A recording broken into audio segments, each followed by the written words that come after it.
అధ్యక్ష ధన్యవాదాలు అధ్యక్ష. మంచి అంశం మీద చర్చ. మా నాయనమ్మ ఒక మాట చెప్పేది అధ్యక్ష, సద్దన్నం తిన్నోళ్ళు చదువుకున్నోళ్ళకు సావులేదని చెప్పేది. ఇవాళ సభలో చదువుకున్నోళ్ళ మీద చదువు మీద చర్చ జరుగుతున్నందుకు సంతోషంగా ఉంది అధ్యక్ష. అయితే ఇక్కడ మనము హైదరాబాద్లో స్టేట్ క్యాపిటల్ సిటీలో ఇట్లా ఏసీ భవనంలో కూర్చొని డిస్కషన్ చేసినప్పుడు కొద్దిగా తండ్రి మనసులాగా స్ట్రిక్ట్గా ఆలోచన చేస్తాం అధ్యక్ష. ఎక్కడైనా స్కూల్లో పిల్లలు లేకపోతే స్కూల్ తీసేయండి, లేకపోతే ఎక్కడైనా టీచర్ బాగా పనిచేస్తలేడంటే ఆయన తీసేయండి, లేకపోతే ఇంకేదో అనామలీ జరుగుతుందంటే అక్కడ తీసేయండి అన్నట్టుగా ఒక స్ట్రిక్ట్ ఆలోచన వస్తుంది అధ్యక్ష. అంటే జనరల్గా ప్రభుత్వం ముందు వచ్చేటటువంటి ఏ సమస్యకైనా రెండు రకాలుగా ఆలోచన చేయొచ్చు అధ్యక్ష. ఇట్లా పైనుండి టాప్స్ డౌన్ అప్రోచ్ ఒకటి, బాటమ్స్ అప్ అప్రోచ్ ఒకటి అధ్యక్ష. నేను రిక్వెస్ట్ చేసేది ఈ ప్రభుత్వాన్ని మన తెలంగాణ రాష్ట్రంలో ఇంకొక 10-15 ఏళ్ళు కూడా అధ్యక్ష మనం బాటమ్స్ అప్ అప్రోచ్ తీసుకోవాలి అధ్యక్ష. అంటే ఒక గ్రామంలో ఒక పేద తల్లి తనకు ఉండేటటువంటి 2 బిడ్డలను చదివిపించుకోవాలి అనుకుంటే ఆమె ఎట్లా ఆలోచన చేస్తుందో అట్లా ఈ ప్రభుత్వాలు ఆలోచన చేసినప్పుడు మాత్రమే ఈ రాష్ట్రంలో విద్యా వికాసం జరుగుతుంది అధ్యక్ష. అట్లా ఆలోచన చేయాలంటే డబ్బు గురించి ఆలోచన చేయకూడదు అధ్యక్ష. ఇది ఒక సోషల్ ఆబ్లిగేషన్ అధ్యక్ష, ప్రభుత్వాలకు ఉండేటటువంటి కంపల్సరీ ఆబ్లిగేషన్ అధ్యక్ష. ఇది రెస్పాన్సిబిలిటీ అనట్లేదు అధ్యక్ష. నేను రెస్పాన్సిబిలిటీ అయితే చేయొచ్చు, చేయకపోవచ్చు, కానీ it is a social obligation అధ్యక్ష. ఖచ్చితంగా మనం చేసి తీరాల్సినటువంటి అంశం. మనం ఆ లైన్లో ఆలోచన ఒకటి చేయాలి అధ్యక్ష. అదేవిధంగా తెలంగాణ బ్యాక్గ్రౌండ్ కొద్దిగా ఆలోచన చేసుకోవాలి అధ్యక్ష. పెద్దల కోదనం సార్ కూడా రాజేశ్వరరావు గారి పేరు తీసినారు అధ్యక్ష. ఇందాక సిద్దిపేట విషయం చెప్తూ మాకు ప్రొఫెసర్ జయశంకర్ గారు ఎప్పుడూ ఒక మాట చెప్పేది అధ్యక్ష. 1956లో ఎప్పుడైతే తెలంగాణను తీసుకెళ్లి ఆంధ్రాలో కలిపే ముందు కలుపుతామనే నిర్ణయం ఢిల్లీలో అయిపోయిన తర్వాత బూరుగుల రామకృష్ణారావు గారు ఆనాడు ముఖ్యమంత్రిగా ఉండి వారు హడావుడిగా ఢిల్లీ నుండి హైదరాబాద్కు వచ్చి, అరే మొత్తం తెలంగాణను ఆంధ్రాలో కలిపేస్తున్నారు, మనకి ఇక డిగ్రీ కాలేజీలు రావు, అర్జెంటుగా 5 డిగ్రీ కాలేజీలు పెట్టాలి, ఏం చేద్దామని హడావుడి పడి కొంతమంది పెద్ద మనుషుల్ని మాట్లాడితే దాని పర్యవసానంగా వచ్చినటువంటి మన తెలంగాణలో 5 డిగ్రీ కాలేజీలు అధ్యక్ష. Siddipet degree college, Karimnagar degree college, ఇంకా పెద్దలందరూ తెలిసి ఉంటుంది అధ్యక్ష. అందులోనే వరంగల్, అందులో భాగంగానే ఇప్పుడు వీరు చెప్పినట్టుగా ఎగ్జాక్ట్లీ రాజేశ్వరరావు గారి లాంటి పెద్దలు పూనుకొని అక్కడ ఉండేటటువంటి పెద్ద రైతుల్ని, వ్యాపారవేత్తల్ని అందరినీ ఇక ఆంధ్రాలో కలిసిపోతే మనకి ఈ మాత్రం కూడా కాలేజీలు రావు, ఖచ్చితంగా మనం డబ్బు కట్టి కాలేజీ తెచ్చుకోవాలని ఆనాడు పైసా వసూలు చేసి కడితే వచ్చినటువంటి ఇది అధ్యక్ష. సరే, దానికన్నా కొంచెం ముందు పోయి ఆలోచన చేసుకుంటే అధ్యక్ష, నిజాం కాలంలో మన భారతదేశానికి స్వతంత్రం వచ్చేటప్పటికి తెలంగాణ ప్రాంతంలో ఉండేటటువంటి లిటరసీ రేట్ అధ్యక్ష, అక్షరాస్యత కేవలం 4% అధ్యక్ష. సో ఈ కాంటెక్స్ట్ అంతా కూడా ఇగ్నోర్ చేసి మనం ఏ రకంగా రాష్ట్రానికి వచ్చినాం, ఎట్లా మన రాష్ట్రం ముందట పడ్డదన్న విషయాన్ని కంప్లీట్గా పక్కకు పెట్టేసి మనం ఏదో మ్యాజిక్ జరగలేదు, తెలంగాణ రాష్ట్రం రాగానే విధ్వంసం అయిపోయింది, నాశనం అయిపోయింది అని మాట్లాడడం చాలా దారుణం అధ్యక్ష. ఎందుకంటే 2014 నాటికి అంతకు ముందు జరిగినటువంటి పరిస్థితి ఏంది, మనకు విద్యలో అలొకేషన్లో తెలంగాణకు వచ్చినటువంటి స్కూళ్ళు, కాలేజీలు ఎన్ని, వాటి దగ్గర నుంచి మనం ఎక్కడి దాకా వచ్చినాం అనేటటువంటి కొలమానం తీసుకోవాలి అధ్యక్ష. ఫస్ట్ 10 years అనేటటువంటిది ఫౌండేషన్ అధ్యక్ష. ఒక స్ట్రాంగ్ ఫౌండేషన్ ఇలా వేసినామని చెప్పి నేను చాలా బలంగా చెప్పగలుగుతాను అధ్యక్ష. తెలంగాణ రాష్ట్రం ఏర్పడ్డ తర్వాత అధ్యక్ష గౌరవనీయులు కేసీఆర్ గారు అనేకమైనటువంటి కార్యక్రమాలు తీసుకున్నారు అధ్యక్ష. ముందుగా చిన్న పిల్లల దగ్గర నుంచి చూసుకుంటే అధ్యక్ష అంగన్వాడీ కేంద్రాలను స్ట్రెంథెన్ చేయడం, సెకండ్ టర్మ్కి వచ్చేటప్పటికి అంగన్వాడీ సెంటర్స్ని ప్రైమరీతో కలపాలని చెప్పి కూడా వారు ఆలోచన చేసినారు అధ్యక్ష. ఇందాక పెద్దలు అన్న చెప్పినట్టు ఒక 5,000 స్కూళ్ళని షిఫ్ట్ చేసినాం, కానీ ఆ ఇంటిగ్రేషన్ అన్నది కంప్లీట్ కాలేదు అధ్యక్ష. It is always a process, తప్పకుండా జరుగుతుంది, జరగాలని కూడా నేను బలంగా కోరుకుంటా ఉన్నాను అధ్యక్ష. అట్లానే పెద్దలు కోదండరామ్ గారు అంతకుముందు కాంగ్రెస్ పార్టీ నాయకులందరూ కూడా అధ్యక్ష ఎన్నికల సందర్భంలో కూడా పదే కేసీఆర్ గారి ప్రభుత్వం గురించి చెప్పింది, మళ్ళీ ఇప్పుడు కూడా రిపీట్ చేస్తున్నది ఏంటంటే అధ్యక్ష, కేసీఆర్ గారి హయాంలో స్కూళ్ళు మూతపడిపోయినాయని చెప్పినారు అధ్యక్ష. ఎంత దారుణం అంటే పదే చెప్పిందే చెప్పి విధ్వంసం అని ప్రజల్ని కన్ఫ్యూజ్ చేసినారు అధ్యక్ష. సో మీకు నేను మీ ద్వారా ప్రభుత్వ పెద్దలకు ఈ యొక్క కాగితం పంపిస్తా అధ్యక్ష. ఇది నిన్ననే పార్లమెంట్లో February 3వ తారీఖు ఈ సంవత్సరంలో పార్లమెంట్లో ఇచ్చినటువంటి రిప్లై అధ్యక్ష. సో వీళ్ళు దేశవ్యాప్తంగా 2014 నుంచి ఇప్పటి వరకు ఎన్ని స్కూళ్ళు ఉన్నాయండి, ప్రతి రాష్ట్రానికి సంబంధించి ఇచ్చినటువంటి పట్టిక అధ్యక్ష. దీంట్లో ప్రభుత్వ పాఠశాలల అధ్యక్ష తెలంగాణ రాష్ట్రం ఏర్పడేటప్పటికి 29,268 ప్రభుత్వ పాఠశాలలు ఉండే అధ్యక్ష. 29,268 ఇవాళ అంటే 2023-24 వరకు వీళ్ళు ఇచ్చినటువంటి దాంట్లో అధ్యక్ష 30,022 పాఠశాలలు ఉన్నాయి అధ్యక్ష ప్రభుత్వాన్ని. అంటే కేసీఆర్ గారు అధికారంలోకి వచ్చేటప్పటికి 29,268 ఉంటే మేము అధికారం దిగిపోయేటప్పటికి 30,022 ఉన్నాయి అధ్యక్ష. ఎక్కడ క్లోజ్ చేసినాం అధ్యక్ష మేము పాఠశాలలు? ఇది ప్రభుత్వ పాఠశాలల్లో చాలా ఎఫర్ట్ పెట్టి వాటిని డెవలప్ చేసినాం అధ్యక్ష. వాటిని సప్లిమెంట్ చేస్తూ ఒక పక్క గురుకులాలు పెట్టి వాటిని కూడా డెవలప్ చేసినాం అధ్యక్ష. ఇంకొకటి ఇదే ఆన్సర్లో ఉంటుంది అధ్యక్ష వెనకాల. ప్రైవేట్ పాఠశాలలు మరి వేరే వేరే రాష్ట్రాలలో ఎన్ని ఉన్నాయి, ఎంత పెరిగాయనంటే, ప్రైవేట్ పాఠశాలల అధ్యక్ష తెలంగాణ రాష్ట్రం వచ్చేటప్పటికి మన తెలంగాణలో 15,069 ప్రైవేట్ పాఠశాలలు ఉన్నాయి అధ్యక్ష. అదేవిధంగా 2023-24 కాడికి వచ్చేసరికి ఆ ప్రైవేట్ పాఠశాలల సంఖ్య తగ్గి 12,126 వచ్చినాయి అధ్యక్ష. అంటే మేము ప్రైవేటు పాఠశాల వాళ్లకు పదే పదే చెప్పేది అధ్యక్ష, ఉద్యమ సందర్భంగా చెప్పేది, మీరు ఎంత బాగుంటే మీతో అంత పోటీగా మేము ప్రభుత్వ పాఠశాలలు నడుపుతామని చెప్పినాం అధ్యక్ష. వాళ్ళని మేము ఎక్కడ డిస్కరేజ్ చేయలే, కానీ మీకు పోటీపడి మేము నడుపుతాము, మీ ఎన్రోల్మెంట్ తగ్గిస్తామని చెప్పినాం అధ్యక్ష. చెప్పినట్టుగానే ప్రైవేట్ పాఠశాలలు 3,000 పైగా తగ్గినాయి అధ్యక్ష, ప్రభుత్వ పాఠశాలలు 1,000కి పైగా పెరిగినాయి అధ్యక్ష. కాబట్టి ఈ అంశాలను దయచేసి మేము విధ్వంసం చేసిన విద్యను అనే ముందు ప్రభుత్వ పెద్దలు దయచేసి గుర్తుంచాలని చెప్పి నేను కోరుతా ఉన్నాను అధ్యక్ష. ఎందుకంటే ఇప్పుడు ఉన్నత విద్యలో అధ్యక్ష గ్రాస్ ఎన్రోల్మెంట్ రేషియో అని ఉంటుంది అధ్యక్ష. దాంట్లో 35%తోని తెలంగాణ జాతీయ స్థాయిలో ముందుగా ఉంది అధ్యక్ష. ఎందుకంటే national average is only 27.1% high school ఎడ్యుకేషన్లో అధ్యక్ష. అట్లానే టీచర్ స్టూడెంట్ రేషియోలో కూడా మనం కంట్రీలో బెస్ట్గా ఉన్నాం అధ్యక్ష. అట్లానే మైనారిటీ బాలికల ఎన్రోల్మెంట్ రేషియోలో కూడా దేశంలో మనం నంబర్ 1గా ఉన్నాం అధ్యక్ష. ఇక్కడ ఇంకొక విషయాన్ని కూడా దయచేసి తమరి ద్వారా నేను ప్రజలకు చెప్తా ఉన్నాను అధ్యక్ష. గవర్నెన్స్ అనేది కొన్ని రంగాలలో అన్న రాజకీయాలకు అతీతంగా ఒక కంటిన్యూస్ ప్రాసెస్గా కొనసాగాలి అధ్యక్ష. ఆనాడు ఉమ్మడి ఆంధ్రప్రదేశ్ నుంచి తెలంగాణ రాష్ట్రం ఏర్పడ్డప్పుడు కిరణ్ కుమార్ రెడ్డి గారి ప్రభుత్వం దిగిపోయినప్పుడు 3,000 కోట్ల ఫీ రీఎంబర్స్మెంట్ బకాయిలు ఉండే అధ్యక్ష. ఏమన్నా అన్నామా అధ్యక్ష? దాని గురించి రాజకీయం చేసినామా? ఏమన్నాం? పిల్లలు చదువుకోవాలి, పే చేసుకుంటూ పోయినాం. ఆ తర్వాత ఆ 3,000 కోట్లు కాకుండా మేము అధికారంలో ఉన్నన్ని రోజుల్లో 24,000 కోట్ల రూపాయలను ఫీ రియంబర్స్మెంట్ల రూపంలో మేము చెల్లించడం జరిగింది అధ్యక్ష. అదేవిధంగా స్కాలర్షిప్లు రెట్టింపు చేయడం జరిగింది అధ్యక్ష. అట్లానే దేశంలో ఎక్కడా లేని విధంగా పేద విద్యార్థులకు విదేశీ విద్యకు కూడా 20 లక్షల రూపాయలు ఇవ్వడం జరిగింది అధ్యక్ష. మరి ఈ ప్రభుత్వం వచ్చిన తర్వాత ఈ రోజు వరకు చూసుకుంటే 8,000 కోట్ల రూపాయలు ఫీ రియంబర్స్మెంట్ బకాయిలు ఉన్నాయి అధ్యక్ష. అది మల్లన్న గారు మాట్లాడుకుంటూ చెప్పినారు, ప్రొఫెసర్ కోదండరాం సార్ మాట్లాడుకుంటూ కూడా చెప్పినారు. మరి ఆ బకాయిలు ఉన్నాయంటే మీరు బకాయి పెట్టిపోయినంటారు. మీరు బకాయి పెట్టినా మేము బకాయి పెట్టినాం ఉంటుందా? పిల్లలకు డబ్బులు అందినాయా లేదా, పిల్లలు చదువుతున్నారా లేదా అన్నది ఉంటుంది. మీకు దీక్ష దక్షత ఉంటే మీరు సాధించుకోవాలి.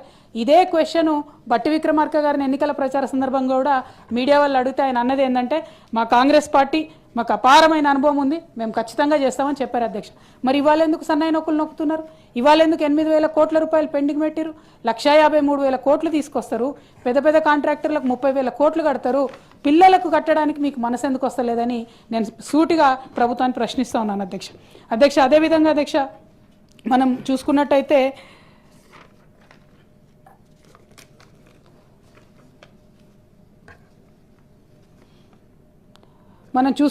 అధ్యక్ష ఇప్పుడు ఫీ రెగ్యులేషన్ గురించి అందరం కూడా చర్చిస్తూ ఉన్నాం అధ్యక్ష. ప్రైవేట్ కాలేజ్లు ఏంది, వాటి ఫీ రెగ్యులేషన్ ఏంది, స్కూల్స్ ఏందని మాట్లాడుతూ ఉన్నాం అధ్యక్ష. దాని విషయంలో ఒక మాట చెప్పాలి అధ్యక్ష. తెలంగాణలో ట్రెడిషనల్గా ఆంధ్రప్రదేశ్ గవర్నమెంట్ ఉన్నప్పుడు నిరుద్యోగ యువకులు ఒక 5 మంది 10 మంది ఒక దగ్గరకు వచ్చి స్కూల్ పెట్టుకున్నారు అధ్యక్ష. ఏదో సింగిల్గా వచ్చి పెట్టుకొని దాన్ని కార్పొరేటైజ్ చేసి పెద్ద పెద్ద పెంచుకున్న స్కూళ్ళు తక్కువ ఉంటాయి అధ్యక్ష తెలంగాణలో. అవి కూడా నారాయణ చైతన్య ఇట్లాంటి కొన్ని ఉంటాయి తప్పితే మిగతా అన్ని కూడా పాపం 5 మంది 10 మంది వాళ్ళు వచ్చి పెట్టుకునే ఉంటాయి అధ్యక్ష. బడ్జెట్ స్కూల్స్ ఉంటాయి చాలా. ఆ బడ్జెట్ స్కూల్స్ని మనం తెలంగాణ ఉద్యమ సందర్భంలో కూడా చెప్పినాం. మీరు ఎంప్లాయ్మెంట్ క్రియేట్ చేసిరు 10 మందికి, అట్లానే తెలంగాణ పిల్లలకు తక్కువ రేట్లో చదువులు చెప్పినని చెప్పడం జరిగింది అధ్యక్ష. తెలంగాణ రాష్ట్రం వచ్చిన తర్వాత కూడా బడ్జెట్ స్కూల్ని ప్రోత్సహిస్తూనే వచ్చినాం తప్పితే ఎక్కడ వాళ్ళని మూసేయాలని మేము చూడలేదు అధ్యక్ష. ఇప్పుడు ఈ విద్యా కమిషన్ అనేటటువంటిది కొత్తగా ఈ ప్రభుత్వం వేసింది అధ్యక్ష. వాళ్ళ వెబ్సైట్లో ఒక డ్రాఫ్ట్ బిల్లు ఉంది అధ్యక్ష. ఆ డ్రాఫ్ట్ బిల్లు చూసి మాత్రమే నేను మాట్లాడుతూ ఉన్నాను అధ్యక్ష. ఎందుకంటే పదే పదే ప్రభుత్వ పెద్దలు కూడా మరి డ్రాఫ్ట్ బిల్లు ఉంది, రావాల్సిందే, బిల్లు రావాలని చెప్పి చెప్తా ఉన్నారు అధ్యక్ష. ఈ డ్రాఫ్ట్ బిల్లు చూస్తే ఎట్లా ఉందంటే అధ్యక్ష, వీళ్ళు పెట్టినటువంటి కండిషన్స్తో ఏ ఒక్క ప్రైవేట్ స్కూల్ కూడా ఈ రాష్ట్రంలో మనుగడ ఉండలేదు అధ్యక్ష. ఎందుకంటే వీళ్ళు పెట్టిన ప్రతి ఒక్కటి కూడా పెద్ద పెద్ద కార్పొరేట్ స్కూళ్ళకు సపోర్ట్ చేసేటట్టు ఉంది తప్పితే ఇంకో రకంగా లేదు అధ్యక్ష. అంటే నా రిక్వెస్ట్ ఏంటంటే అధ్యక్ష, ఒక చిన్న మండల కేంద్రంలో 2 గదుల్లో ఎవరన్నా ఒక ప్రైవేట్ వ్యక్తి స్కూల్ నడుపుతూ ఉంటే ఆ చుట్టుపక్కల ఉన్నటువంటి వాళ్ళు అంతే ఫీ పే చేసి పోతారు అధ్యక్ష. దానికి వాళ్ళ కెపాసిటీ అంతే ఉంటుంది. ఆ క్యాచ్మెంట్ ఏరియాకి ఆయన స్కూల్ పిల్లల్ని తీసుకెళ్ళిపోతాడు అధ్యక్ష. ఇంకొక దగ్గర పెద్ద స్కూల్ ఎవరైనా పెడితే ఆయన పెద్ద బస్సులు పెట్టి తీసుకెళ్ళగలిగితే ఆయన కొంచెం ఎక్కువ ఫీజు వసూలు చేసుకుంటాడు అధ్యక్ష. కేసీఆర్ గారు తెలంగాణ రాష్ట్రంలో అధికారంలోకి వచ్చిన తర్వాత ఇంటర్మీడియట్ పై స్థాయి డిగ్రీ, పీజీ, ఎంబీఏ, ఎంసీఏ వీటన్నిటికీ కూడా ఒక ఫీజు పద్ధతిని తీసుకొని రావడం జరిగింది అధ్యక్ష. ఏ స్థాయిలో ఉండేటటువంటి కాలేజీలకు ఆ స్థాయిలో ఫీజులు వసూలు చేసుకునే వెసులుబాటు ఉంటుంది అధ్యక్ష. ఆడిట్ రిపోర్ట్ అనేటటువంటిది ఇది 1994లో వచ్చిన చట్టమే, మేము తెచ్చిన చట్టం కాదు. సెప్టెంబర్ 30th లోపల ఈ కాలేజీలన్నీ ఆడిట్ రిపోర్ట్ ఇస్తే డిసెంబర్ 31 లోపల జిల్లా కలెక్టర్ల ఆధ్వర్యంలో నడిచేటటువంటి ఫీ రెగ్యులేటరీ కమిటీస్ అని ఉంటాయి అధ్యక్ష. వాళ్ళకు ఏ కాలేజ్ ఎంత ఫీజు తీసుకోవాలి అనేటటువంటిది ఇస్తారు అధ్యక్ష. ఇప్పుడు దీంట్లో జరుగుతున్నది ఏంది అని అంటే వచ్చేటటువంటి పేరెంట్స్ నుంచి వచ్చే కంప్లైంట్ ఏంటంటే ట్యూషన్ ఫీ అనేటటువంటిది ప్రభుత్వం చెప్తున్నది, స్పెసిఫై చేస్తున్నది, కానీ అదనంగా ఫీజు అన్ని రకాలుగా తీసుకుంటున్నారని చెప్తున్నారు అధ్యక్ష. అంటే అది డొనేషన్ కావచ్చు, స్కూళ్ళు కావచ్చు, మన బుక్స్ కావచ్చు, బస్సు కావచ్చు, లంచ్ కావచ్చు, వీటి కోసం పైసలు ఎక్కువ.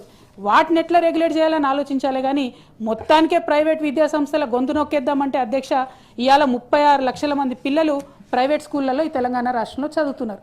Can the government really afford to share that burden అధ్యక్ష? Are we ready? ఇప్పటి వరకైతే మనం సిద్ధంగా లేనటువంటి సందర్భంలో నీకు ఉన్నటువంటి ప్రైవేట్ స్కూళ్ళని చంపేస్తే విద్యను ఎడికెళ్ళి అందిస్తాం అధ్యక్ష? మన మీద బాధ్యత ఉండాలి కదా. నేనేమి ప్రైవేట్ స్కూల్ బాగుండాలి, మొత్తం వాళ్ళు దోపిడీ చేయాలన్నట్లేదు అధ్యక్ష. దోస్త్ అనేటటువంటి సిస్టమ్ తీసుకొచ్చి కేసీఆర్ గారు ఒక ప్రయత్నం చేసినారు అధ్యక్ష. దాన్ని స్టడీ చేయండి. ఆ దోస్త్ సిస్టమ్ తీసుకొస్తే గ్రామాలలో ఉండేటటువంటి డిగ్రీ కాలేజీలు అందరూ ఒప్పుకొని చేరినారు అధ్యక్ష, రూరల్ ఏరియా. కానీ హైదరాబాద్లో ఉండే పెద్ద పెద్ద డిగ్రీ కాలేజెస్ అందరూ మాత్రం కోర్టుకు పోయి వచ్చారు అధ్యక్ష. ఇప్పుడు వీళ్ళు ఇంకొక బిల్లు తెస్తా ఉన్నారు అధ్యక్ష, ఫీజు రెగ్యులేషన్ అని. మరి ఈ ఫీజు రెగ్యులేషన్ మీద కోర్టుకు పోరని రూల్ ఏముంది అధ్యక్ష? దీని మీద కూడా అదే జరుగుతుంది కదా. పోయినసారి ఎక్స్పీరియన్స్ నుంచి మీరు ఏం నేర్చుకున్నారు? మరి దోస్తులో రానటువంటి వాళ్ళను మిగతా డిగ్రీ కాలేజీలు అంటే ఆ బోర్డ్ ఆఫ్ ఎడ్యుకేషన్ కూడా వాళ్ళను కోర్టు కాలేజెస్ అని రెఫర్ చేస్తుంది అధ్యక్ష. అంటే కోర్టుకు పోయి ఎగ్జామ్షన్ తెచ్చుకున్న కాలేజీలు. మరి ఆ కాలేజీలను కూర్చోబెట్టి మాట్లాడినరా? వాళ్ళని స్ట్రీమ్లైన్ చేసినరా? డిగ్రీలో ఒక ఎక్స్పెరిమెంట్ చేసినాము, దాని ఏమైంది? ఫస్ట్ అది గవర్నమెంట్ చెప్పాలి, దానికి సంబంధించి ఆన్సర్ ఇవ్వాలి అధ్యక్ష. ఇంటర్మీడియట్లో అధ్యక్ష జూనియర్ అంటే గవర్నమెంట్ ఈ 60 సంవత్సరాలు పరిపాలన చేసినటువంటి అన్ని ప్రభుత్వాలు అధ్యక్ష ప్రభుత్వ జూనియర్ కాలేజ్లో కూడా స్టూడెంట్ నుంచి ఫీజు వసూలు చేసేది అధ్యక్ష. కానీ తెలంగాణ రాష్ట్రం వచ్చిన తర్వాత కేసీఆర్ గారు ప్రభుత్వ జూనియర్ కాలేజెస్లో కంప్లీట్గా ఫీజు మాఫ్ చేసింది అధ్యక్ష. అంటే ఒక అమ్మాయి 10వ తరగతి పాస్ అయితే డైరెక్ట్ పోయి ఫీజు లేకుండా ఎన్రోల్ కావచ్చు అధ్యక్ష.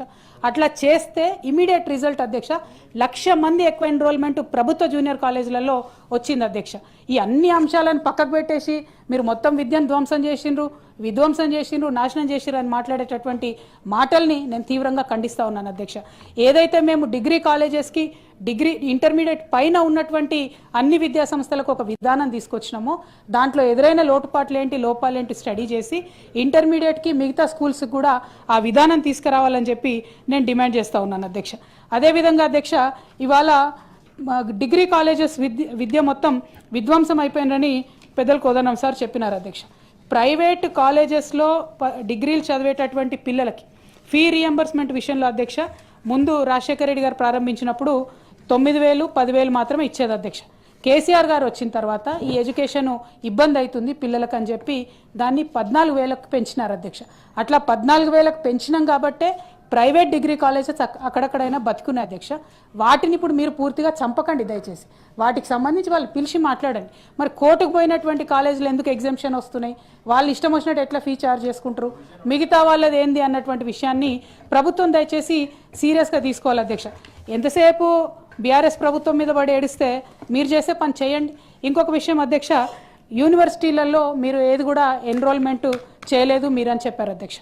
బీఆర్ఎస్ పార్టీ యూనివర్సిటీస్లో ఉండేటటువంటి 1,050 పోస్టులను మేము నోటిఫై చేసి పెట్టినాం అధ్యక్ష. మీరు వచ్చి 15 నెలలు అయింది, ఇంతవరకు ఎందుకు మరి నోటిఫికేషన్ వేయలేదు? అన్ని నోటిఫికేషన్లు వేసుకుంటున్నారు కదా, మేము వేసిన నోటిఫికేషన్లు కోర్టుకు పోయి మరి క్యాన్సిల్ చేసుకుంటున్నారు కదా, మరి యూనివర్సిటీలలో ఇప్పటివరకు ఎందుకు చేయలేదు? మీరు మా మీద ఆరోపణలు చేసి వచ్చినటువంటివి తక్షణమే సరి చేసుకోవాలి. యూనివర్సిటీలలో విద్య మేము విధ్వంసం చేసినాం అంటున్నారు, ఒక్కసారి పేపర్ తీసి చూడండి. ఇవాళ పొద్దున కూడా ఉస్మానియా యూనివర్సిటీలో మంచినీళ్ళు లేక పిల్లలు రోడ్డు మీదకి వచ్చారు. ఉస్మానియా యూనివర్సిటీ హాస్టల్లో అధ్యక్ష నేను చెప్పేది. ఇక గురుకులాలలో చచ్చిపోయేటటువంటి పిల్లల గురించి చెప్పాల్సిన అవసరమే లేదు అధ్యక్ష. ఇంకొక విషయం అధ్యక్ష, నిన్నగాక మొన్న ఒక నెల కింద కేంద్ర ప్రభుత్వం ఒక పట్టిక రిలీజ్ చేసింది అధ్యక్ష. సెంట్రల్లీ స్పాన్సర్డ్ స్కీమ్స్ అని ఉంటాయి, సిఎస్ఎస్. ఈ సెంట్రల్లీ స్పాన్సర్డ్ స్కీమ్స్ విద్యకు సంబంధించి కూడా వాళ్ళు ఏదో స్ట్రిక్ట్ రూల్స్ పెడతారు. ఫర్ ఎగ్జాంపుల్ మోడల్ స్కూల్ ఇదివరకు ఉండేది అధ్యక్ష, దాంట్లో 60% సెంట్రల్ గవర్నమెంట్, 40% మనం ఇవ్వాలి అధ్యక్ష. ఆ 60% కూడా మేము ఇవ్వమని వాళ్ళు చేతులు ఎత్తేస్తే కేసీఆర్ గారే మోడల్ స్కూల్స్ కంటిన్యూ కావాలని చెప్పి కంటిన్యూ చేయడం జరిగింది అధ్యక్ష. సారీ. అట్లానే అన్నీ చెప్తాం డోంట్ వరీ. సో అట్లానే ఈ సెంట్రల్లీ స్పాన్సర్డ్ స్కీమ్స్లో దేశవ్యాప్తంగా 1,10,000 కోట్లు మిగిలిపోయినాయి, ఎందుకంటే రాష్ట్రాలు యూటిలైజ్ చేసుకోలేదని చెప్పి కేంద్ర ప్రభుత్వం ఒక నివేదిక ఇచ్చింది అధ్యక్ష. ఈ రాష్ట్ర ప్రభుత్వాన్ని నేను డిమాండ్ చేస్తా ఉన్నాను అధ్యక్ష, ఈ 15 నెలల్లో కేంద్రం ఇచ్చినటువంటి నిధులు విద్యారంగంలో మీరు ఎన్ని వినియోగించుకున్నారు, ఎన్ని వాపసు పంపించినారు? ఎందుకంటే మాకు తెలుస్తూ ఉన్నది ఒక ఫిగర్ అధ్యక్ష, బట్ నిర్దిష్టమైనటువంటి సమాచారం ప్రభుత్వం ఇవ్వాలని చెప్పి నేను కోరుతా ఉన్నాను అధ్యక్ష. అదేవిధంగా అధ్యక్ష, గురుకులాలు మేము చేసినప్పుడు అధ్యక్ష, అంతకుముందు తెలంగాణ రాకముందు 200 ఉంటాయి అధ్యక్ష, ఇప్పుడు 1000కి పైగా గురుకులాలు చేయడంతో పాటు అధ్యక్ష ఒక 3,000 మంది 6 లక్షల మంది గురుకులాలలో ఎన్రోల్ అయితే అధ్యక్ష, అందులో ఒక 3,000 మంది ఐఐటీలు, ఐఐఎంలు, మెడిసిన్లకు వచ్చారు అధ్యక్ష. ఇది ఢిల్లీ యూనివర్సిటీ అధ్యక్ష. ఇందులో ఒకటే సంవత్సరం 94 మంది గురుకులాల్లో చదివినటువంటి విద్యార్థులు. అందులో సంతోషం ఏంటంటే 44 మంది మహిళలు అధ్యక్ష. ఢిల్లీ యూనివర్సిటీలో కాంపిటీషన్ ఎట్లుంటుందంటే అధ్యక్ష, కట్ ఆఫే 100% ఉంటుంది అధ్యక్ష. అంటే 100% మార్కులు వచ్చిన వాళ్ళలో కూడా మిగతా వాళ్ళ ఓవరాల్ డెవలప్మెంట్ చూసిస్తారు అధ్యక్ష. అట్లాంటి దాంట్లో ఎస్సీ, ఎస్టీ, బీసీ, మైనారిటీ, అగ్రవర్ణ పేద పిల్లలు చదివేటటువంటి గురుకులాల నుంచి ఆనాడు ఎన్రోల్ అయితే ఇవాళ చనిపోతున్నటువంటి పరిస్థితి ఉంది కదా అధ్యక్ష. 84 మంది పిల్లలు చనిపోయారు. 94 మందిని మేము ఢిల్లీ యూనివర్సిటీకి పంపిస్తే 84 మంది పిల్లల్ని మీరు వల్లకాటికి పంపించారు. ముందు దాని మీద ఆలోచన చేసుకోండి, ఏం చేయాలన్నది మీరు ఆలోచన చేసుకోండి. ఇంకోటి అధ్యక్ష, నాశనం విధ్వంసం కూడా తీసేయాలి అధ్యక్ష. అది పెయిన్ అధ్యక్ష, పెయిన్, అది ఉట్టిది కాదు మాట్లాడేది. కానివ్వండి అమ్మా. అట్లానే అధ్యక్ష 9.5 ఏళ్ల కేసీఆర్ పాలనలో అధ్యక్ష 9.5 కేసీఆర్ గారి పాలనలో అధ్యక్ష కాళోజీ నారాయణరావు హెల్త్ యూనివర్సిటీని కొత్తగా పెట్టుకున్నాం అధ్యక్ష. అట్లానే కొండా లక్ష్మణ్ బాపూజీ హార్టికల్చర్ యూనివర్సిటీ పెట్టుకున్నాం అధ్యక్ష. మహిళా విశ్వవిద్యాలయం పెట్టుకున్నాం అధ్యక్ష. ఫారెస్ట్ యూనివర్సిటీ పెట్టుకున్నాం అధ్యక్ష. ప్రొఫెసర్ జయశంకర్ అగ్రికల్చర్ యూనివర్సిటీని పెట్టుకున్నాం అధ్యక్ష. రాష్ట్ర వ్యాప్తంగా కొత్తగా 17 డిగ్రీ కాలేజీలు ఏర్పాటు చేసినాం అధ్యక్ష. ఒకటే అంశం అధ్యక్ష, ఎస్టీ ఆడబిడ్డలకు జిల్లా హెడ్ క్వార్టర్లలో రూమ్లు ఇస్తలేరంటే కేసీఆర్ గారు ఒక నిమిషంలో మా వాళ్ళు వెళ్ళి చెప్తే అధ్యక్ష, ఎమ్మెల్యేలు ఆ రోజు రిక్వెస్ట్ చేస్తే 31 డిగ్రీ కాలేజీలు విత్ హాస్టల్స్ ఇచ్చినారు అధ్యక్ష ఆడపిల్లల కోసం. అంటే ఎక్కడ మేము ఆలోచించలే, విద్య మీద పెట్టేటటువంటి డబ్బు వ్యర్థమని ఆలోచించలే. 8%, 5%, 3% కొలమానం పెట్టుకోలే. ఫుడ్ పెట్టే విషయంలో కూడా పెట్టుకోలేదు అధ్యక్ష. అట్లనే అధ్యక్ష 2017లో డిఎస్సి నోటిఫికేషన్ ద్వారా అధ్యక్ష 8,792 టీచర్ల పోస్టులు మేము భర్తీ చేసినాం అధ్యక్ష. 2023లో అధ్యక్ష డిఎస్సి నోటిఫికేషన్ వేస్తే ఆనాడు ఇప్పుడు మళ్ళీ కాంగ్రెస్ ప్రభుత్వం ఏం చేస్తుంది అధ్యక్ష, వాటిని కలిపి మళ్ళీ కొత్తగా 11,000తోని డిఎస్సి నోటిఫికేషన్ ఇస్తుంది అధ్యక్ష. కానీ వాళ్ళు చెప్పిన మాటలు ఏంది అధ్యక్ష, 25,000తోని మెగా డిఎస్సి వేస్తామన్నారు అధ్యక్ష. అది ఎప్పుడు వేస్తారో దయచేసి చెప్పాలి అధ్యక్ష. మా హయాంలో అధ్యక్ష గురుకులాలలో 3,694 టీచింగ్ పోస్టులను క్రియేట్ చేసినాం అధ్యక్ష. అట్లానే టీఎస్పీఎస్సీ ద్వారా అధ్యక్ష 544 డిగ్రీ లెక్చరర్ పోస్టులను భర్తీ చేసినాం. 1,392 జూనియర్ లెక్చరర్ పోస్టులు భర్తీ చేసినాం అధ్యక్ష. అట్లానే మెడికల్ విద్య అధ్యక్ష దేశంలోనే విప్లవాత్మకంగా అధ్యక్ష 2014 నాటికి ఈ మొత్తం అన్ని ప్రభుత్వాలు కలిపి మనకి ఇచ్చినటువంటి మెడికల్ సీట్ల అధ్యక్ష 850. కానీ కేవలం ఈ 10 సంవత్సరాలలో 3,751కి ఆ మెడికల్ సీట్లను పెంచుకున్నాం అధ్యక్ష. పీజీ సీట్లు అంతకుముందు తెలంగాణ రాకముందు 613 ఉంటే అధ్యక్ష, వాటిని 1,249కి పెంచుకోవడం జరిగింది అధ్యక్ష. అంతేకాకుండా అధ్యక్ష నర్సింగ్ రంగంలో అధ్యక్ష 15 కొత్త నర్సింగ్ కాలేజీలను పెట్టుకోవడం జరిగింది అధ్యక్ష. అట్లానే 2014 నాటికే ఉన్నటువంటి అధ్యక్ష స్కాలర్షిప్లను డబుల్ చేసుకోవడం జరిగింది అధ్యక్ష. అంటే ఒక పక్క దుష్ప్రచారం చేయడం తప్పితే మరి ఎక్కడా కూడా కన్స్ట్రక్టివ్ వర్క్ ఈ 15 నెలల్లో ఏం జరిగింది అని ఆలోచించుకుంటే నిజంగా శూన్యంగానే కనపడతా ఉంది అధ్యక్ష. దీని మీద దయచేసి గవర్నమెంట్ ఫోకస్ చేయాలి అధ్యక్ష. గవర్నమెంట్ వచ్చిన కొత్తలో రవీంద్ర భారతిలో ఒక కార్యక్రమం జరిగింది అధ్యక్ష. అక్కడి నుంచే ఇందాక నర్సిరెడ్డి అన్న కూడా ఒకటి కోట్ చేయడం జరిగింది. ఆ మీటింగ్లో గౌరవనీయులు ముఖ్యమంత్రి రేవంత్ రెడ్డి గారు ఏమంటారంటే అధ్యక్ష, గురుకులాలలో పిల్లల్ని చదివించడం వల్ల పిల్లల తల్లిదండ్రుల మధ్యలో సంబంధాలు దెబ్బతింటున్నాయని అన్నారు అధ్యక్ష. మాకెవరికి అర్థం కాలే ఇది ఎందుకన్నారు ఇట్లా, ఎందుకంటే విద్య కోసం ఎంత దూరమన్నా పంపుతారు పిల్లల్ని, మీరు ఎందుకన్నారు ఇట్లా అని అధ్యక్ష. కానీ ఇప్పుడు బోధపడుతుంది అధ్యక్ష, 15 నెలల తర్వాత కార్పొరేట్ స్కూళ్ళను ఎంకరేజ్ చేయడానికి గురుకులాలను ఈ ప్రభుత్వం పనిగట్టుకొని నిర్వీర్యం చేస్తున్నట్టుగా మాకు అర్థమవుతా ఉన్నది అధ్యక్ష. ఆనాడు ఎన్నికల ముందు ఏం చెప్పినారు అధ్యక్ష, మండలానికి ఇంటర్నేషనల్ స్కూల్ ఏర్పాటు చేస్తామని చెప్పినారు. అదేవిధంగా ఇప్పుడు ప్రకటన వచ్చే మటుకు ఆ మండలాలది పోయింది అధ్యక్ష, నియోజకవర్గ స్థాయికి వచ్చింది అధ్యక్ష.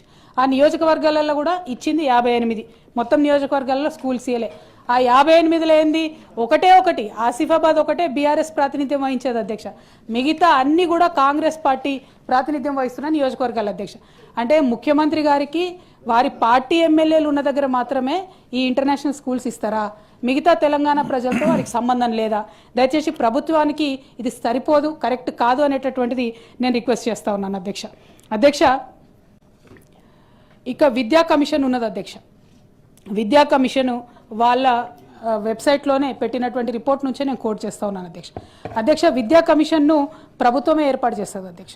ప్రభుత్వం ఏర్పాటు చేసినటువంటి ఈ కమిషను చాలా డెరగేటరీగా ఎడ్యుకేషన్ కమిషన్ లాగా కాకుండా ఒక పొలిటికల్ కమిషన్ లాగా మాట్లాడుతుంది అధ్యక్ష. ఇవాళ ఏం చెప్తారు అధ్యక్ష, పేజ్ నెంబర్ 7లో నేను దీన్ని రిట్రాక్ట్ చేయడానికి మా పార్టీ తరఫున కూడా ఖచ్చితంగా రాస్తాం అధ్యక్ష. నిజంగా కానీ గవర్నమెంట్ కూడా ఈ విషయంలో సీరియస్గా ఆలోచించాలి అధ్యక్ష. Commission is established by government. You cannot comment on your government, you can point out the flaws in the system. కానీ ప్రభుత్వ తీరును తప్పుపట్టేటట్టుగా ఏం రాస్తారు అధ్యక్ష వీళ్ళు, over the last 9.5 years from 2014 to 2023 the education sector was grossly neglected by the previous Telangana government. This has significantly impacted the state of education in Telangana, leading to a sharp decline in performance rankings as discussed above. This poor performance can also be attributed to inadequate priority for education by the government of India over the last 10 years. అధ్యక్ష, ఈ విద్యా commission ఒకవేళ తరతరాల తెలంగాణ బిడ్డల భవిష్యత్తు కోసం పనిచేసేదైతే మొత్తం 60-70 ఏళ్ల చరిత్ర తీయాలి అధ్యక్ష.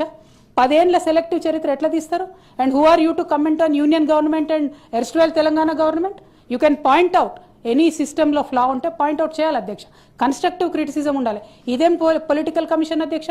ఈ ట్రెండ్ని మీరు ఇవాళ ఎంకరేజ్ చేస్తే అన్న, రేపు పొద్దున మళ్ళీ ప్రభుత్వంలో ఇంకో మేము వస్తాం కదన్న, అప్పుడు ఇంకో కమిషన్ వచ్చి మిమ్మల్ని అంటది. ఇది కరెక్ట్ కాదు కదన్న.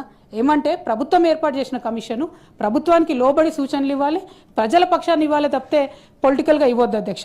అదేవిధంగా ఈ ప్రభుత్వానికి సూచన ఇదే విద్యా కమిషన్ అధ్యక్ష. మరి వాళ్ళు నచ్చి మెచ్చి ఈ రిపోర్టు పెట్టుకున్నారు కాబట్టి ఇదే విద్యా కమిషన్ చేసినటువంటి సూచన అధ్యక్ష. ఏమంటారంటే వాళ్ళు మొత్తం 632 మండలాలలో తెలంగాణ పబ్లిక్ స్కూల్స్ పెట్టాలి, దానికి 31,000 కోట్లు అవుతుంది, అది ప్రభుత్వం ఏర్పాటు చేసుకోవాలి. దాంట్లో భాగంగా మొదటి దశలో 2025-26లో 100 మండలాలలో రూపాయలు 5,000 కోట్లతో నిర్మించాలని చెప్పి సిఫారసు చేసింది అధ్యక్ష.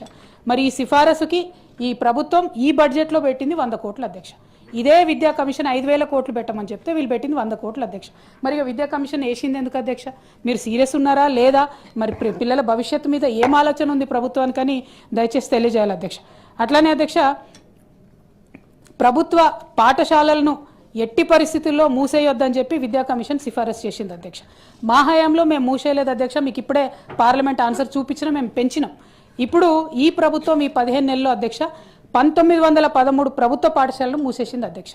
అంటే విద్యా కమిషన్ మూసేయొద్దని చెప్తుంది, మూసేయని మా మీదనేమో బురద జల్లి మూసేసిరు మీరు స్కూల్ అని చెప్తారు. మీరు వచ్చి 1913 స్కూళ్ళు మూసేసినారు అధ్యక్ష. ఇది ఏం కాంట్రడిక్షను? మీరు చెప్పిన అబద్ధాలు ఇవాళ తేట తెల్లమవుతా ఉన్నాయి అధ్యక్ష.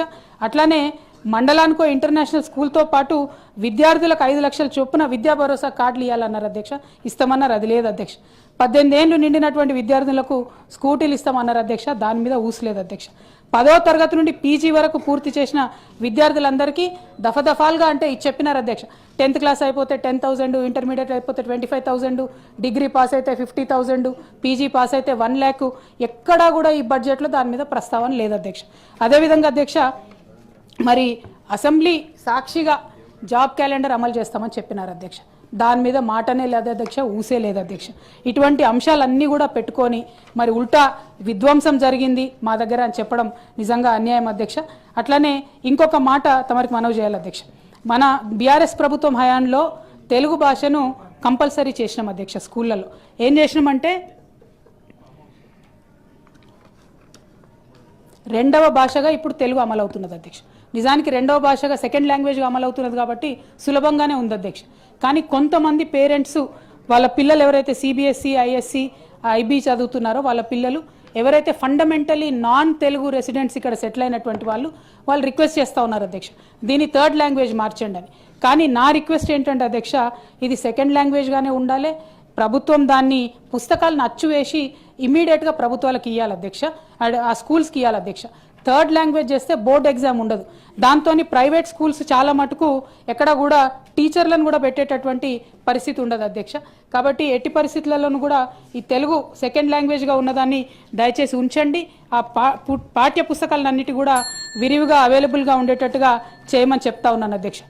అధ్యక్ష, ఇందాక మీరు బెల్లు కొట్టినాక మళ్ళీ నాకు 30 నిమిషాలు ఇచ్చిండ్రు అధ్యక్ష. సో నాకు కనీసం ఇంకొక 5 నిమిషాలు ఇవ్వవలసిందిగా మిమ్మల్ని రిక్వెస్ట్ చేస్తా ఉన్నాను అధ్యక్ష.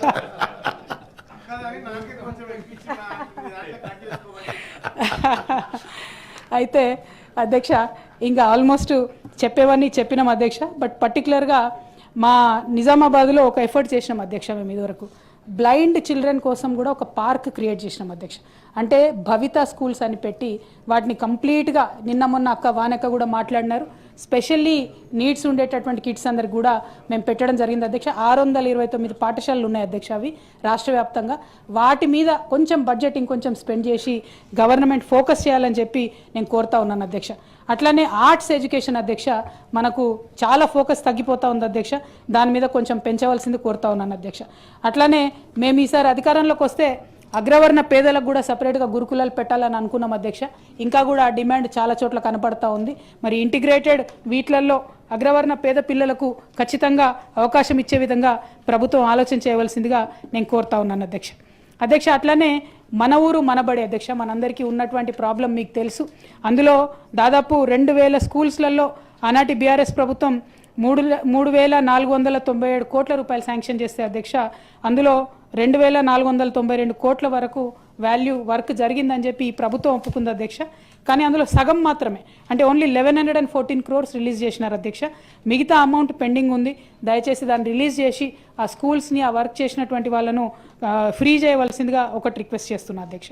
ఇంకొకటి అధ్యక్ష, గౌరవనీయులు మంత్రివర్యులు ఇక్కడ ఉన్నారు కాబట్టి మరి అమ్మ ఆదర్శ పాఠశాల కమిటీలని పెడుతున్నారు అధ్యక్ష. ఇప్పుడు ఇవన్నీ కూడా సెల్ఫ్ హెల్ప్ గ్రూప్స్ ఆధ్వర్యంలో నడుస్తాయని చెప్పి చెప్తా ఉన్నారు అధ్యక్ష. వీళ్లకు చిన్న చిన్న వర్క్స్ ఏమన్నా ఉంటే రిపేర్ చేసేటటువంటి అధికారులు కూడా ఇస్తామని చెప్పి మరి ఒక 706 కోట్ల రూపాయలు వర్క్స్ కూడా చేస్తామని చెప్పి చెప్పినారు అధ్యక్ష. ఈ అమ్మ ఆదర్శ పాఠశాల కమిటీలలో సెల్ఫ్ హెల్ప్ గ్రూప్స్కి అధికారం ఇచ్చినాం. అట్లానే మన దగ్గర ఎంపీటీసీలు ఉంటారు అధ్యక్ష గ్రామాలలో, అట్లానే సర్పంచ్లు ఉంటారు, వార్డు మెంబర్స్ ఉంటారు. ఎంపీటీసీలకు, ఎంపీపీలకు ఈ విద్యా సంస్థలలో పర్యవేక్షణ చేసే అధికారం వాళ్ళు ఈ అమ్మ ఆదర్శ పాఠశాల కమిటీస్లో కూడా ఖచ్చితంగా వాళ్ళు ఇంక్లూడ్ అయ్యేటటువంటి ఆస్కారం కల్పించాలి అధ్యక్ష. ఇది ఎంపీటీసీలకు, ఎంపీపీలకు వాళ్ళ ఆత్మగౌరవానికి సంబంధించినటువంటి అంశం అధ్యక్ష. గ్రామ సర్పంచ్ ఆగస్టు 15th రోజు జెండా ఎగిరేస్తే కనీసం జనవరి 26 నాడు ఎంపీటీసీ గారికో, ఎంపీపీకో జెండా ఎగిరేసే అవకాశం కల్పించాలని ఒక లోకల్ బాడీ ప్రజాప్రతినిధిగా నేను మిమ్మల్ని రిక్వెస్ట్ చేస్తూ ఉన్నాను అధ్యక్ష. సో అల్టిమేట్గా అధ్యక్ష, ఈ మొత్తం మన తెలంగాణ రాష్ట్రంలో విద్యా విధానం వీటన్నిటిపైన మాట్లాడుతున్నటువంటి సందర్భంలో అధ్యక్ష చాలా ప్రయత్నాలు జరిగినాయి, ఇంకా కూడా జరగాల్సింది చాలా ఉంది అధ్యక్ష. కానీ ఇది ఎప్పుడు కూడా పెరినియల్గా జరుగుతూనే ఉండాలి అధ్యక్ష. ఒకరి మీద ఒకరం విమర్శ చేసుకుంటే వచ్చేది ఏముండదు అధ్యక్ష. ఈ అంశాన్ని ఎందుకు మళ్ళీ పర్టికులర్గా నేను చెప్తా ఉన్నానంటే అధ్యక్ష, నేను నిన్న చాలా మంది ప్రైవేట్ కాలేజ్ వాళ్ళతో కూడా మాట్లాడడం జరిగింది అధ్యక్ష. వాళ్ళందరూ నేను ఒకటే అడిగిన, మరి ప్రభుత్వం కొంచెం ఫీ రెగ్యులేషన్ అని చెప్పి స్ట్రిక్ట్గా అంటా ఉంది కదా అంటే, వాళ్ళైనా పేరెంట్స్ అయినా ఏమంటా ఉన్నారంటే అధ్యక్ష, ఇదివరకు జీవోలు ఉండే మేము దాన్ని పాటించలేదు, ఇప్పుడు బిల్లు తెస్తున్నారు మేము పాటించాము. ఎందుకంటే అంతకుముందు కూడా బిల్లులు తెచ్చిరు అధ్యక్ష ఇదే గవర్నమెంట్, కాంగ్రెస్ గవర్నమెంట్. 25% పేద పిల్లలకు ఫ్రీ ఎడ్యుకేషన్ ఇవ్వాలనుకున్నాం అధ్యక్ష. ఇవాళ ఎన్ని స్కూళ్ళల్లో ఇస్తున్నాం అధ్యక్ష. అట్లనే విలేకరుల పిల్లలకు ఫ్రీగా ఇవ్వాలని చెప్పి ఒక జీవో తెచ్చుకున్నాం. ఇవాళ ఎన్ని స్కూళ్ళల్లో ఇస్తున్నాం అధ్యక్ష. అదేవిధంగా ఈ ప్రైవేట్ స్కూల్ యాజమాన్యాలు 50% వాళ్ళకు వచ్చేటటువంటి సంపాదన మనం టీచర్లకు ఇవ్వాలని చెప్తాం అధ్యక్ష ఆన్ రికార్డ్ చెప్తా ఉన్నా, ఏ స్కూల్ వాళ్ళు కూడా 25% మించి ఇయ్యారు అధ్యక్ష. పైగా ఈ ప్రైవేట్ స్కూల్స్ దయచేసి చాలా అర్థం చేసుకోవాల్సిన ఇష్యూ అధ్యక్ష. ప్రైవేటు డిగ్రీ కాలేజీలలోనే 3-4 లక్షల మంది లెక్చరర్లు పనిచేస్తారు అధ్యక్ష. అట్లానే మొత్తం మీరు స్కూళ్ళు, ఇంటర్మీడియట్ ప్రైవేట్ కాలేజీలు చూసుకుంటే లక్షలాది మందికి ఎంప్లాయ్మెంట్ ఇచ్చేటటువంటి సెక్టర్ అధ్యక్ష.